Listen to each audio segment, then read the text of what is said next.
paint. Hey guys, you ready? Ready to rock and roll? Are we? All right, Good. going live. All right, we're going live. Hey guys, welcome to Music City Trucks.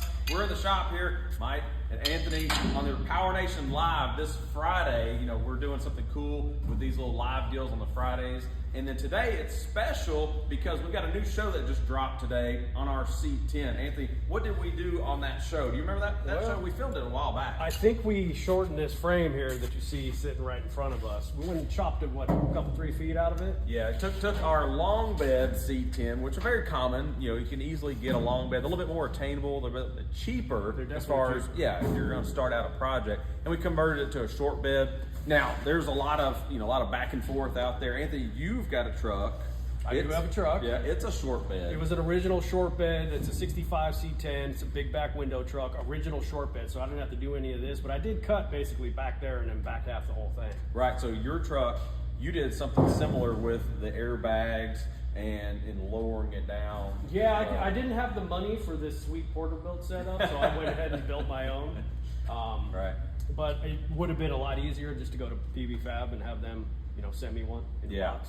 Yeah, so this is real similar, fresh off your mind as far as doing this on your project to this one. Now, myself, I have a long bed. I got a 70 C10. It is a long bed, and I've had it for over 20 years. This is actually my first hot rod, and I still got it right now. And it's still a long bed, but he's got a short bed, I got a long bed. There's nothing wrong with either one of them. It's just your personal preference. I love the way those short beds look. It's just a matter of the one I got. It was a long bed.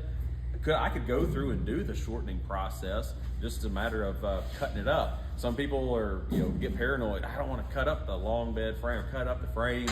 But there's a lot of kits and stuff out there, especially like Porterbuilt here, that can make it, pretty seamless to do that process. Takes the confusion out of the process, takes the mystery.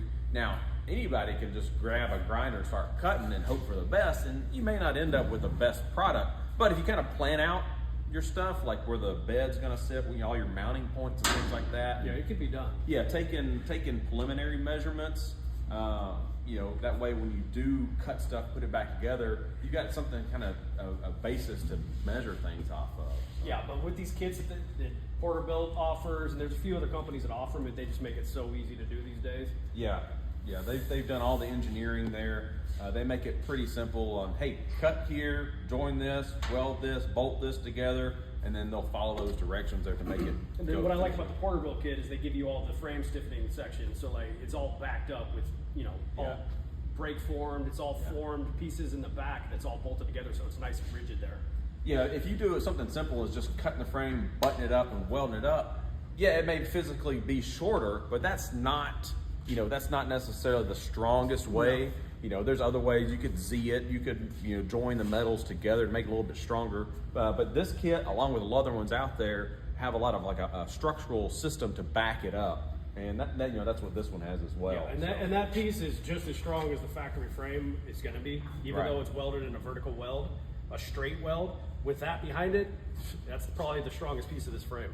Yeah. So like I said, there's different ways of doing the shortening.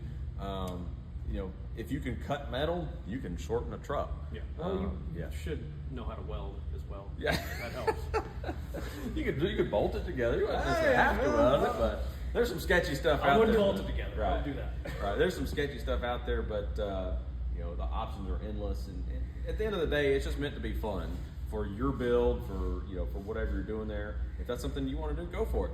If you want to leave it long bed, part of the long bed mafia right there, hey, go for it. Yeah, long beds are good for shop trucks. You got to put a bunch of parts. You got Harleys or you got motorcycles that'll put in the back. You don't have to put the tailgate down, so they have their place. It's my lumber truck. Whenever I've got a lot of projects, the house, building stuff, and need wood, take that to the improvement store, and you can get a full sheet of plywood in it, close the tailgate, and cruise on down the road.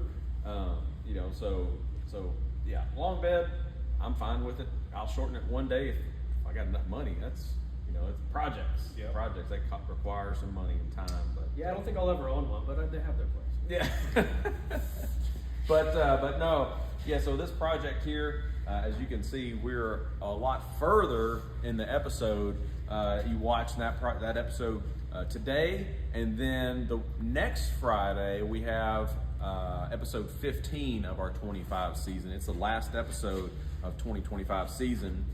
We keep going with this project here, so you'll see a little bit more advancement than the first one there. So this week, next week, we got 2 shows coming out, the last 2 shows for our 25 season, and then we're already working on stuff for 2026 as well.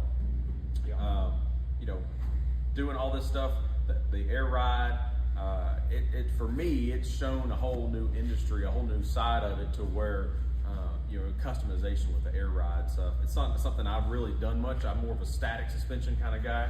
Anthony's done the air ride stuff before, so it's a learning process for me. But I can really appreciate it. I like the type. A of lot stuff. goes when you see a truck laying frame or as low as this truck is. A lot goes into not just the suspension, but everything else that you have to modify to get it to work right when it's that low. Yeah. I mean, you have to lift the bed floor like we're doing here today.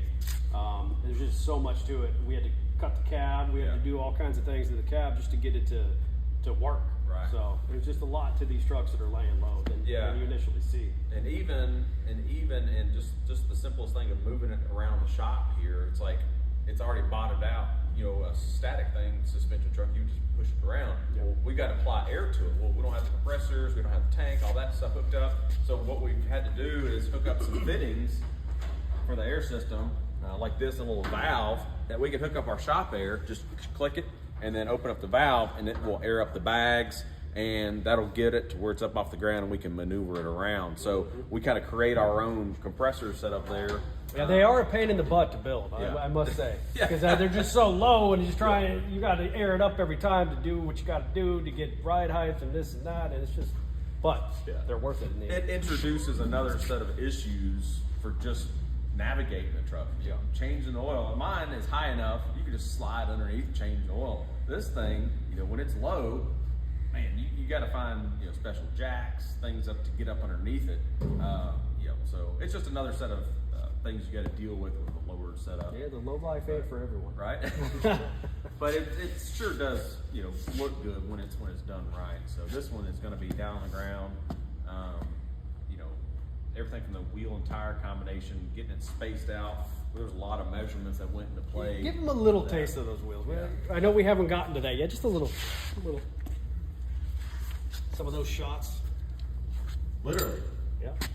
Literally what? Camera shots of the shot. Of the shot. Shot wheels. Yeah, that's who they are. Shot wheels. So get the camera shots of them. They are beautiful. But it's crazy how much tire that is when you look at it from the side, and then you put it on here. It's like, you could go bigger. These trucks eat tire up. Yeah, you could do so much more, but it is a big tire there. That's a 335. Is it? Yeah. 335. Yep. And it looks like a 225 on a car. It just eat eats them up. it up. Yeah. But we definitely got, still, as you can see, we still got a lot of work to do. What we have here is the setup with the floor of the truck. Obviously, we put the bed together, but it's not using the factory floor because of that step notch deal. And so we have to raise the floor up to get over that rear end, get over that suspension stuff, that frame there. So what you see have going on right now is making our new floor set up. And that's stuff we're working on physically as far as making it happen, but also production-wise for the show coming up the next few shows. Now, Porterbuilt also sent us their raising kit that utilizes the air tank, and you can put the E-level on all your valves if you're running a valve.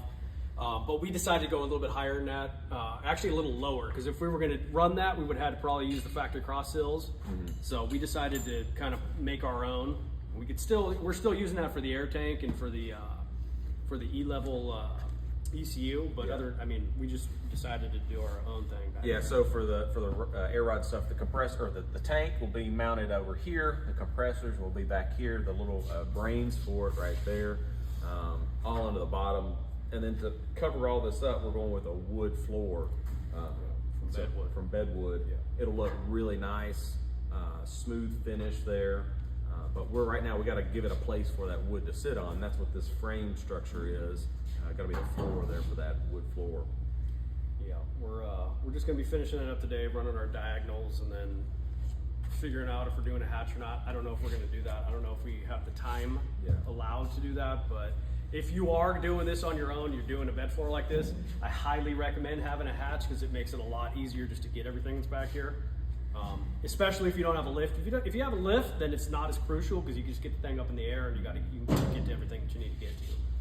Yeah, what you'll see with these lower trucks in the back, a lot of them that have the center section of the wood floor, or it could have even been a steel floor. It's on like a hinge system. It opens up kind of like a hood, but the floor comes up. And the reason they do that is to give them access to the rear end, to the air ride, all the equipment back here. Because once it's on the ground and the bed is on it, it's hard to work on from the bottom You ain't side. getting to it once it's on the ground. Yeah, yeah. So it's one of the things that you would have to physically take the bed off to access all that stuff. So they build in a little hatch for it to open up. Are we going to do that? You know, that would be good if we were going to be working on this all the time. But I don't know if we're going to have that time. Yeah, for and that. plus we have a lift, so. Yeah, we have a lift that we could put the truck up on and get up underneath it, but we'll see.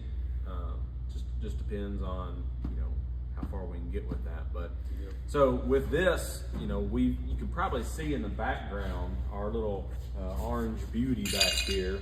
But It is pretty. yeah, we are going with an LS engine for this. Now, a lot of you say, "Oh, I do another LS engine, right?" LSC10.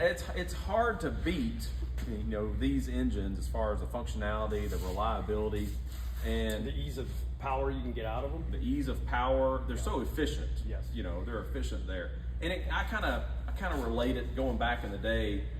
It's just the evolution of the industry. Like for instance, you know, the flathead Ford engine. That was what everyone used back in the day. Hot rodders, you got to use flathead. Well, then the small block Chevy came around, and everybody was small block swap the world sort of deal. You know, I remember selling small block swap kits for like S10s and things like that. Everybody's putting small block Chevys in their stuff. And then you'd open the hood and see a small, another 350 Yeah, in it. yeah. Like, oh, we don't want to see that. Right, and then nowadays it's the LS stuff. So, you know, it's just the way that the time and evolution of the industry is, and I'm sure come 10, 20 years down the road, There'll be something new. there'll be something new. Everybody will be away from the LS stuff. It's just the way that the industry rolls. But yeah, we are going with the LS for this one. Now this isn't the run-of-the-mill LS, and you'll see this on Engine Power, one of our sister shows, on their own YouTube channel. They had the first episode, the part 1 of building this last week, and the part 2 comes out today as well. So you can see from start to finish, I'm putting this engine together. The big thing about this is it's not a block that you'll get out of a Camaro or a Corvette or even a pickup truck. This block right here is a Summit Racing block. Now Summit has partnered, as you can see on the side right here, they've partnered with Blueprint Engines. So the same people that make the blocks for Blueprint engines, well, they're making these for Summit. And this one, it's harder to see it with the front drive on it, but it's got Summit's brand. It's got a stamp. Yeah, right there on the front there. So you got that Summit. So it is a specific Summit block, but it's made from Blueprint Engine. So Summit, Blueprint Engine, they partnered together. So if you're thinking, oh, I don't know about that Summit block, no, it is the best of the best. Yeah. So that is a great foundation there. And then it's got trick flow heads on it. It's the latest and greatest from Trick Flow. So they put all that together in a good little package. And the color. Yep. The color. Oh, Chevy orange. Chevy orange. Yeah. So the idea with that, this whole truck, when we get it all finished up, it's gonna appear kind of factory as far as the basic stuff, but the paint, the exterior paint, the engine, it's gonna be maximized. It's going to mimic the factory color that this truck originally was, which was the oak. What do you say it? Ochre. Ochre. Yeah. So it's like that mustardy yellow color, Yeah. but it's going to be a pearl, and it's going to be really nice. Right. It's really gonna pop. And same with the interior. We're not putting a full custom interior. It's gonna be similar to stock, but it's gonna be really nice stock stuff. So it'll have, it's not gonna be a full custom, but you take that stock look and it's just cream of the crop right there. So with the engine there, that it's a 427, I don't know if I even mentioned this or not, it's a 427 cubic inch engine. So typically you see like 427 or 454 on the side of a vehicle, you think, oh, big block, it's a big block. No, this is a small block setup there as far as the the size of the block there. It's not a big block. You know, it's a 427 LS. yeah, LS style, but that's what's going to power it. It's got 4L80, it's 4L80 or 4L85 transmission. It is an automatic 4-speed transmission that will be in it, air conditioning, so it's going to be a really good cruiser there. But with that, you've got our episode today. You can check out Music City Trucks. And then you've got next week, we've got another episode. So this Friday, next Friday, you can catch out 2 new shows of Music City Trucks. The build on that engine, on the engine power, you can check out episode part 1 last week, and then part 2 comes out today as well. We got any questions? Got a couple questions. All right. If you guys have any more questions, put them in the comments. Now let's go with Zetrock 806. Where are you guys buying the bed from? Question, where are you guys buying the bed from? That will be addressed in the next show, I believe, right? Yeah. But Next week's show. Yeah, in next week's show. Next week's show, you'll see the whole ground up of that. But these bed panels and all this stuff comes from Brothers Trucks. Yeah, everything that's EDP is all from Brothers. There's a few factories. I mean, this stuff is all made in Taiwan, but it's really good. It's off of GM original tooling, you know, so it's as close as you can get brand new. I mean, and it's good. Yeah. Other than having a bed that you're gonna have to do a lot of metal work to, you're gonna have to go through, do rust repair and fix dents and do all this. It's so much easier just getting new panels. Yeah, as far as Brothers, they have a one part number where you can get all the bed stuff to convert your long bed to short bed. So they have one part number for all the short bed stuff, and you can get that, or you can put all the pieces together. These specifically these right here are for a 67 C10. As you'll notice on the side, it doesn't have any marker lights over there. That's the only difference into that and would be for a 72. And you can also get bed sides that already have the pocket holes here filled. We couldn't get those, so we just had to do it ourselves. Right, we filled those up, give it that clean look as well. Yeah. But yeah, we needed to get this. This is from Brothers Truck. The other thing too, like for me personally, when I order body panels, I get concerned about like shipping and something's gonna get damaged, it's gonna show up, pull out of the box. This stuff showed up, it was packaged great, there was no issues. Everything was straight, nothing was bent, nothing was scratched. So if you have any reservations as far as like ordering stuff, get things like that, it showed up here great, no problems. Yeah, it went together really easily. I mean, with any body panel, you're still gonna have to work it a little bit, depending on what you want to do with it. Yeah. If you want it perfect, it's gonna take a little work. A couple of the bolt holes we opened up just a touch, just to get it square the way we like it. But Overall, it's pretty damn good. That's pretty. Yeah. Then these wheel tubs here, these are stock wheel tubs, but they're already widened. So they sell a stock version, which is skinnier, and then they sell the widened version. Which is what you this see is here. the wide one. If you want to put a big tire under it, we were thinking about some things you could do, because the higher you go up with that floor, the less clearance you need. So you could modify these, cut them, make them shorter, so they're not taking up as much room. But we're going to leave those alone and get them in there. And we have room for a lot more tire. We just need the tire manufacturers to make like a 375 or something. Yeah. Like that. That would be nice. The 405s are cool, but they're only 24s. But yeah. What else you got over there? We had a couple of users who are interested in knowing what you guys are doing for the fuel system and if you're installing the fuel system. we are. Yeah, so right here in the back, this area, this dead space, we do have a fuel tank that's going to go in there from Tanks Inc. Thanks, Amy. Yep, and we got a fuel pump that matches the Phytech injection. We'll have a Phytech fuel pump.